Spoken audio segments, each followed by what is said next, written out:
Hello everyone, welcome to another video. দিনটা শুরু হচ্ছে ব্রেকফাস্ট বানানো দিয়ে, যেখানে মা ছোলা ভাজা বানাচ্ছে।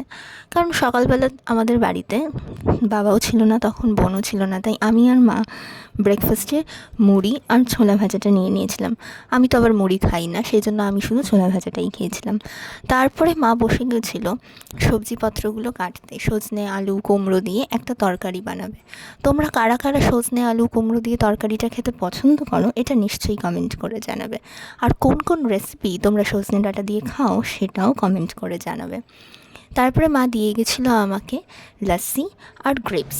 জানো তো, দিনের মাঝে ব্রেকফাস্ট লাঞ্চ ডিনার ছাড়াও টুকটাক খিদে তো আমাদের লেগেই থাকে। তো তখন যতটা হেলদি অপশন মাঝে মধ্যে বেছে নেওয়া যায় সেটাই হচ্ছে ভালো কথা। কিন্তু হেলদি খাওয়ার পরেও দেখো দিনের শেষটা করলাম একটা এগ রোল দিয়ে। তো তোমরা কারা কারা আমার মতো আছো নিশ্চয়ই কমেন্ট করে জানাবে, অ্যান্ড প্লিজ সাবস্ক্রাইব।